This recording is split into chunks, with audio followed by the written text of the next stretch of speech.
What's going on, guys? Quick review for you here of Lonely Mountains Downhill. This just launched today on Xbox Game Pass. You can pick this up for either your PC or your console. It's a very simple game. It's a lot of fun, and I'm really enjoying it. If there's nothing else to take away from my review, it's that you should absolutely check it out. So, what this game is about is you're riding a bicycle down a hill, different types of mountains, different types of terrain, and the objective is to make it to the end the first time. That's the exploration mode of each level. That shows you kind of the tricks of the level. It shows you some of the best routes you should consider taking, and it lets you explore freely without any punishment at all. You'll notice that a dirt trail is your guide, and you're going to be following this dirt trail down as it winds through various checkpoints to reach the base of each mountain. Now, you'll also notice that the camera is static, but your character sometimes moves towards the screen, away from the screen, from the right to the left to the right. And this adds a fun element of suspense in a sense. You don't really know what's coming next, depending on the camera angle. Now, I guess you could argue that it is annoying at times when there's a lot of trees or mountains that kind of block your path, but they've compensated for this with a pretty cool control scheme, which basically, if you're using a controller, you just steer at the direction you want to move with your control. So, and it's relative to this fixed camera. So, for example, if I just hit up on my controller, my character will just go towards the up of the screen, or down, or left, or right, or whatever you happen to be direction you're facing. There also is a standard control method of allowing you to go just left or right, traditional steering, but I find that hard for my brain to compute sometimes, particularly when you'll radically change direction, and you got to always think relative to your player. So there's two control schemes there for you.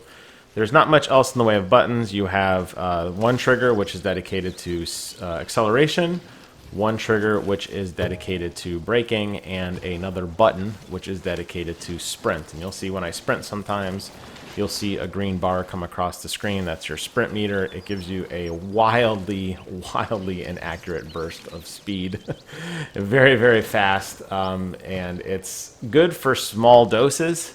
But based on the way the levels are designed, because they are so windy and twisting throughout, you're not going to be able to hold that down for a very long time.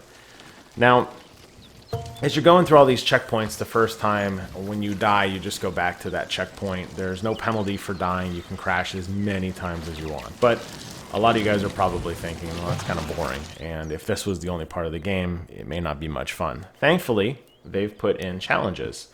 So challenges, after you complete the level the first time, will unlock, and you will be able to go through and change and put different challenges. You can stack as many challenges on as you want. So you'll see here that I have 3 different challenges, which are beat it in 2 minutes and 40 seconds, 2 minutes and 30 seconds, and also get 20 crashes or fewer. Now, I can tell you guys already I don't do it. I actually get frustrated. I just see how many times I can just crash into things, and I get frustrated with it. But it puts another spin on the game. So now the HUD becomes a little more busy. You now see your time in the upper left on how many sections you are currently going through. And on the upper right, you see your overall time with all of your different challenges that you have selected. And this does put a lot more pressure on just the casual kind of getting down. Now you have to get down faster, you have to not crash, whatever. You could tackle all these one at a time. You don't have to do them all at once. You could just say, I want to do one run with only getting speed. I don't care about crashes. One run only with crashes, whatever. It's totally up to you. What do you get for completing challenges? Well, you're going to get different customizations for your characters. Not a lot in the way of customization. I'll show it very briefly at the end of this video. It's going to be different colors for your character's clothing, different types of bikes, which do have different statistics in terms of different handling, performance, acceleration, etc. You'll get parts, essentially, to build those.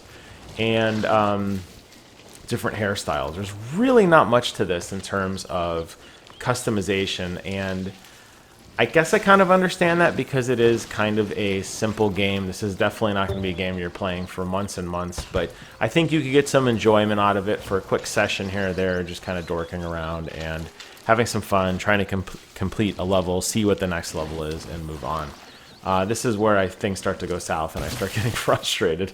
You see there's a little bit of pixel blood there, a little bit of that Vox art style, which I think really, really looks beautiful in this game.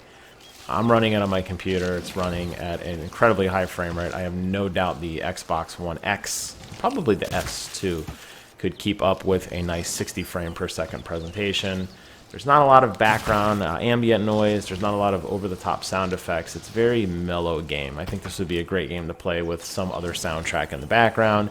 Just play a round or two, see how far you get, not like me, and just crash into a tree and lose your mind. So I'm going to close it out with a quick customization, as I mentioned.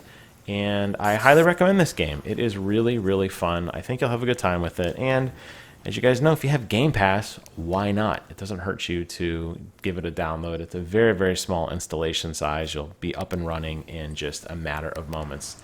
Thank you guys so much for watching. Hope you enjoyed my review of Lonely Mountains Downhill. And I will talk to you guys a little bit later. Take care.